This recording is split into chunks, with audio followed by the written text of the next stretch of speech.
Welcome back to Saltwater Stories. We usually spend our time talking about, amazing sea creatures or incredible marine habitats. Right. But this week, we're Yeah. switching things up a bit. Uh-huh. We're going to be talking about one of the people who inspired us to make this podcast. Oh, So cool. get ready to meet Sylvia Earle, a legendary oceanographer who has dedicated her life to exploring the ocean and speaking up to protect it. Her story is really amazing. Yeah, And, it's incredible to think that it all began far from the ocean really? in the countryside of New Jersey.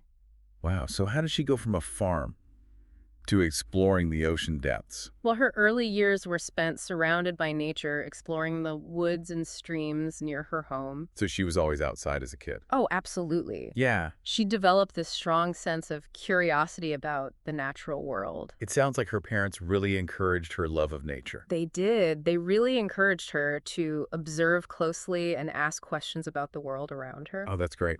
Even though they themselves didn't go to college, they really fostered her love of learning. So when did her life change and the ocean become her main focus? Well, when Sylvia was 13, her family moved to Clearwater, Florida. Wow, what a change. Imagine going from a farm to living right next to the Gulf of Mexico. That must have been an amazing change for her. It was. The ocean quickly became her new playground and her favorite place to learn. I bet she saw all kinds of cool things. Oh, you're right. She was fascinated by everything. Yeah. From the smallest seashells to the biggest waves. Yeah. And then at 16, she took her first dive in a diving helmet. Wow. And that was a turning point for Sylvia. Really? From that moment on, she knew she wanted to dedicate her life to exploring the world beneath the waves. It's amazing how one experience can have such a big impact on someone's life. It really is. But Sylvia's passion for the ocean wasn't the only thing that drove her. She was also inspired by other ocean explorers who came before her, people who helped pave the way for her incredible journey. Like Jacques Cousteau. I love his underwater documentaries. Exactly. Cousteau was a true pioneer in ocean exploration. Yeah. He helped people all over the world see the beauty of the ocean. I remember seeing those amazing films of his as a kid. He really opened up the underwater world for everyone Yeah. and made people realize how important it is to protect it. Are there any other explorers who influenced Sylvia? Absolutely.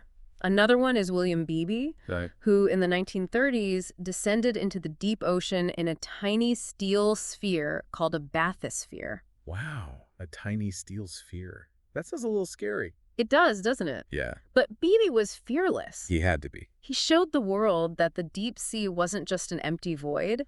It was teeming with strange and wonderful creatures. That must have been an incredible discovery. It was a major breakthrough in ocean exploration. Yeah. And paved the way for future explorers like Sylvia Earle. It's so inspiring to think about all these pioneers pushing the boundaries of what we know about the ocean. It really is. And what's even more remarkable is that Sylvia wasn't just exploring the ocean. Yeah, She was breaking barriers in the world of science as a woman. that's right. Yeah. Back then, women were often discouraged from being scientists. It's hard to imagine now, but it was a very different time. So Sylvia had to really fight for her place in the scientific community. She did, but she never let that stop her. That's amazing. In 1964, she joined a 6-week research expedition to the Indian Ocean. Wow. And get this, she was the only woman on the entire expedition surrounded by 70 men. Wow, that's incredible. She faced many challenges and a lot of skepticism, but she proved that women are just as capable as men in the field of science. It's so important for young girls today to see examples like Sylvia Earle. Absolutely. She's a true role model for aspiring scientists, especially young girls. Yeah. She shows that with passion and determination, you can break down barriers and make a real difference in the world. I can't wait to hear more about her adventures and discoveries. Get ready for some amazing stories because Sylvia's career is full of them. Okay. From setting world records to coming face-to-face with ocean giants. Let's hear about that record-breaking dive. All right. In 1979, Sylvia achieved something incredible. What was that? She set a world record for the deepest untethered solo dive by a woman. Wow, that's amazing. How deep did she go? She went down an incredible 1,250 feet into the Pacific Ocean. That's deeper than 3 football fields stacked on top of each other.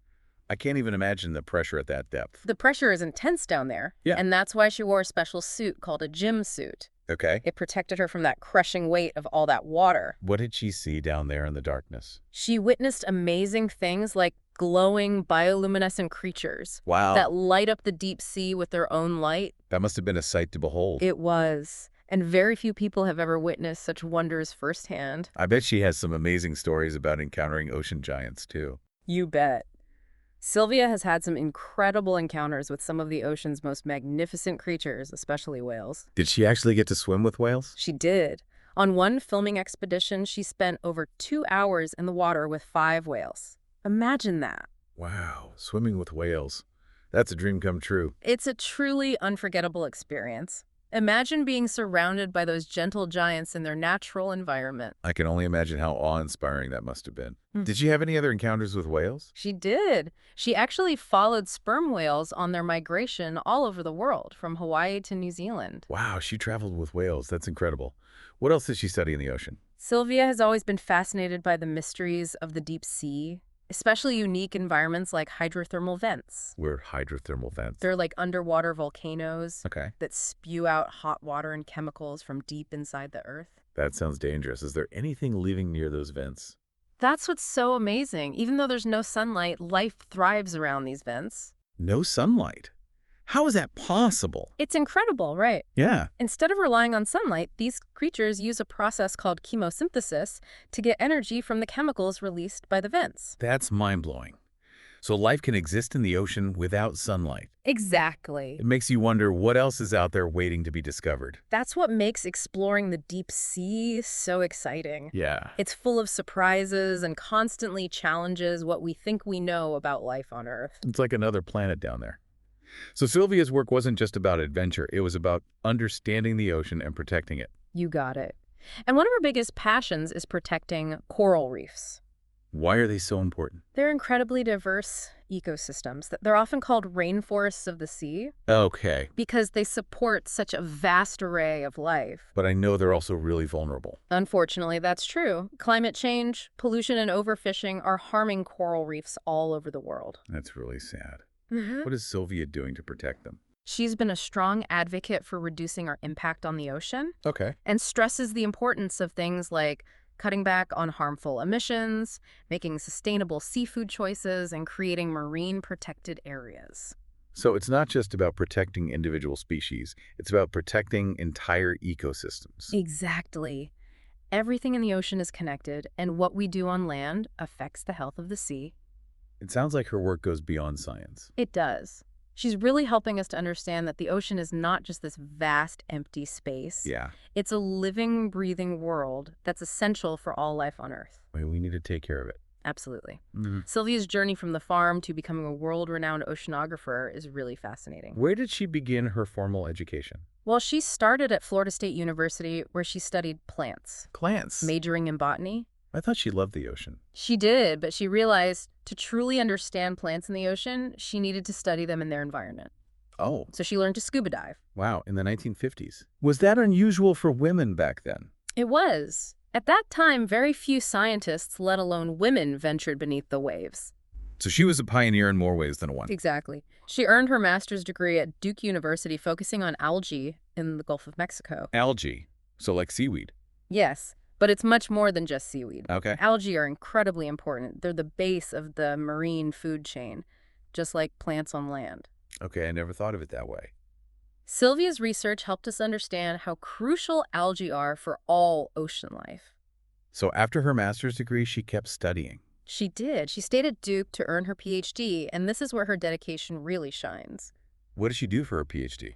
She collected over 20,000 samples of algae Wow. to create one of the most extensive studies of underwater algae forests in the Gulf. 20,000 samples. That's incredible. It's a testament to her work ethic and passion for understanding these vital underwater ecosystems. I can only imagine the things she learned from studying all those algae. Well, her work didn't go unnoticed.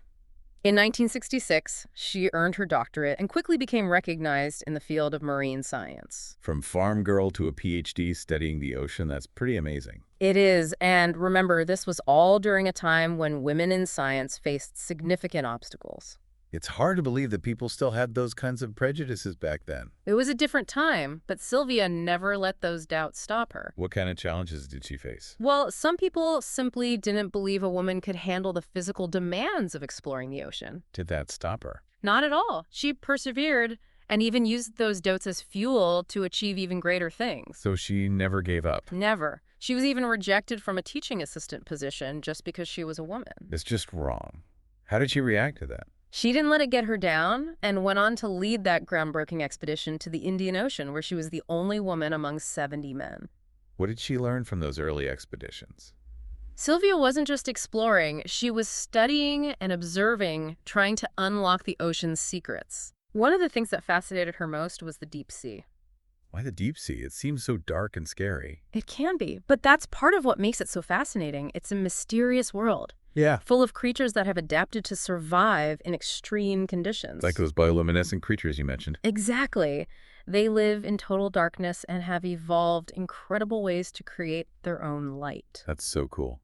What else did she discover in the deep sea? One of her most significant discoveries was the role of hydrothermal vents in supporting life. Those underwater volcanoes. Yes.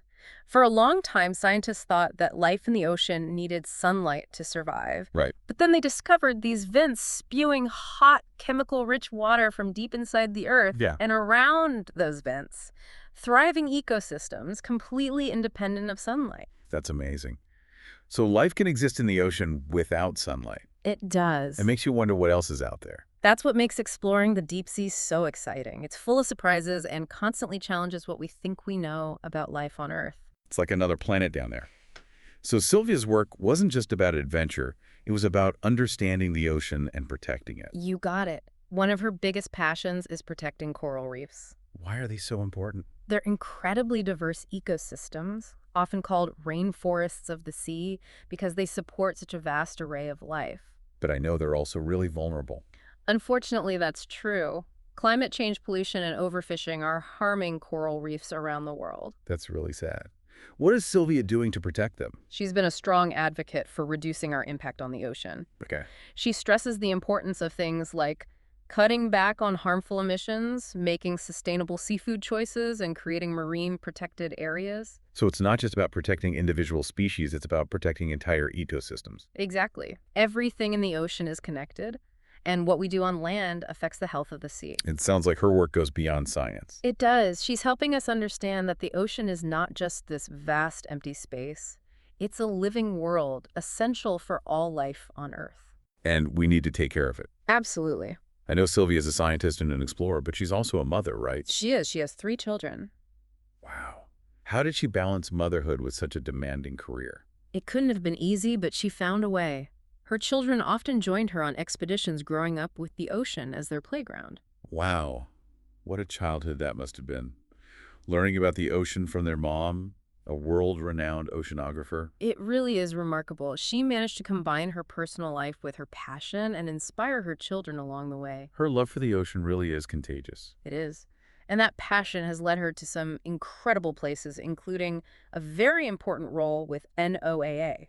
Tell me about that. What is NOAA? NOAA stands for the National Oceanic and Atmospheric Administration. Okay. And in 1990, Sylvia became the first woman to hold the position of chief scientist at NOAA. Wow, that's huge. What'd she do in that role? Well, she was responsible for overseeing NOAA's scientific research programs, but she also used her platform to advocate for stronger ocean conservation policies. So she was using science to influence government decisions.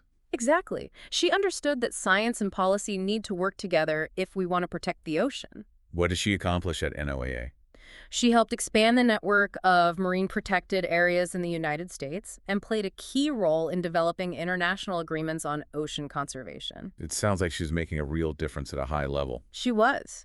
And her work at NOAA laid the foundation for many of the conservation efforts that are happening today. So did she retire after NOAA? Retire, Sylvia Earle, never. Of course not. What does she do next? She left NOAA to focus on her own conservation initiatives, including Mission Blue, which we talked about earlier. It's incredible that one person can have such a huge impact. It really is. And Sylvia's work has changed the world. But the fight to protect the ocean isn't over, is it? Sadly, no. The challenges are more urgent than ever before. Yeah. Like climate change. Yes, climate change is a major threat to our oceans. Warming waters are causing coral bleaching, sea level rise, and ocean acidification. Oh, wow. These are all having devastating impacts on marine life. It's a scary thought. It is. And that's why we need to continue Sylvia's work. We need to raise awareness, advocate for strong policies, and inspire the next generation of ocean protectors. Sylvia believes that the 2020s are a make-or-break decade for ocean conservation. She does. Scientists are warning that we have a small window of opportunity to turn things around. Yes. If we don't act now, the damage could be irreversible. So what needs to happen to ensure a healthy future for our oceans? One of the most crucial things is to drastically reduce our reliance on fossil fuels. Oh, yeah. We need to transition to clean and renewable energy sources to slow down climate change. That makes sense. What else can we do? We also need to protect more of the ocean from human activities. Okay. This means expanding marine protected areas and enforcing sustainable fishing practices. But aren't marine protected areas controversial? Don't they restrict fishing? They do, but those restrictions are necessary to give marine life a chance to recover and thrive. The benefits extend beyond their boundaries by helping to replenish fish stocks and improve the overall health of the ocean. So it's a win-win for both the environment and the people who depend on the ocean for their livelihood. Exactly. Strong policies that support marine protected areas are essential. What about technology? Can it help solve the ocean crisis? Absolutely. Technology can help us monitor the ocean more effectively, track illegal fishing, clean up pollution, and even restore damaged ecosystems. What are some exciting new technologies being used in ocean conservation? One that's really cool is environmental DNA, or eDNA. What's that? It's DNA that organisms shed into their environment. Oh, wow. By analyzing water samples, scientists can now detect the presence of different species without ever having to see them. Wow, that's amazing. We can study marine life without disturbing it. Exactly. It's a non-invasive way to monitor biodiversity and track changes in the ecosystem over time. What else is on the horizon for ocean exploration? Another exciting development is the use of autonomous underwater robots. Robots that explore the ocean on their own. Yes. They can map the seafloor, collect data, and even take samples, all while navigating complex underwater environments. It sounds like something straight out of a science fiction movie. It does. But this technology is real and already being used to explore the deepest, most remote parts of the ocean. What's the ultimate goal of all this exploration? To better understand the ocean and how it works, the more we learn about the ocean, the better equipped we'll be to protect it. Knowledge is power. Exactly. And Sylvia Earle has always been a champion for ocean literacy. Ocean literacy. What's that? It means understanding how the ocean works, why it's important to all life on Earth, and the threats it faces. So it's not just knowing the names of fish and coral. It's about understanding the big picture, how the ocean connects to everything else on our planet. And why we need to protect it. Exactly. And that's why education is so important. We need to teach ocean literacy to everyone, young and old. Because when people understand the ocean, they're more likely to care about it. You got it. It all comes back to feeling connected to the ocean and understanding our responsibility to protect it. Sylvia Earle has dedicated her life to fostering that connection and inspiring people to take action. She has, and her work is more important now than ever. It's incredible to think about how one person's work can have such a global impact. Sylvia Earle really has changed the way we see the ocean. She's helped us understand it's not just a vast body of water, it's a complex living system that's connected to all life on Earth. And that our survival depends on its health. It's a little scary to think about what could happen if we don't take care of the ocean. It's definitely a serious issue, but Sylvia's message is ultimately one of hope. What makes her so hopeful? She believes the ocean is incredibly resilient. If we give it a chance, it can recover. But we have to act now, right? Exactly. We can't afford to wait any longer. The next decade is crucial for making a real difference. So what are the most important steps we need to take to protect our oceans? One of the most important things is to reduce our carbon footprint. What does that mean? It means we need to transition away from fossil fuels like oil and gas and invest in renewable energy sources like solar and wind power. That makes sense. Climate change is a huge threat to the ocean, so we need to address the root cause. Exactly. We also need to protect more of the ocean from human activities like overfishing and drilling for oil. So creating more marine protected areas. Yes. Yeah. And also implementing sustainable fishing practices so we don't deplete fish populations. Those are great solutions, but they often face resistance, don't they? Especially from industries that rely on the ocean or from governments focused on economic growth. That's true. There's often pushback when it comes to protecting the environment, but we can't let that stop us. We have to keep advocating for what we know is right for the ocean and for our planet. How do we convince people that protecting the ocean is in their best interest? Sylvia Earle shows us that storytelling is a powerful tool. She's a master at using her own experiences and scientific knowledge to connect with people on an emotional level. So it's not just about presenting facts and figures. Right, it's about sharing the wonder and beauty of the ocean and inspiring people to care about its future. When people feel a connection to the ocean, they're more likely to want to protect it. Exactly. That's why Sylvia Earle's work is so important. She's not just a scientist, she's a gifted communicator. She's a bridge between the scientific community and the rest of the world, and she's brought the ocean into our homes, our classrooms, and our hearts. Beautifully put. Her work continues to inspire people all over the world to take action for our oceans. It's been an amazing journey learning about Sylvia Earle and her legacy. For someone feeling inspired by her story, what's the best way to get involved in ocean conservation? Find your passion. There are so many ways to help.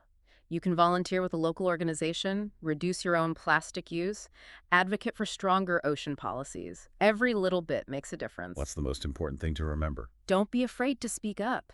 Use your voice to raise awareness and inspire others to join the movement. Sylvia Earle has shown us that the ocean is not just a vast empty space. It's a living, breathing world full of wonder and beauty. And it's worth fighting for. It absolutely is. The ocean is our life support system. We need it to survive. Let's all do our part to protect it. Thanks for joining us on Saltwater Stories. We hope you'll tune in next time for another amazing adventure into the world of the sea.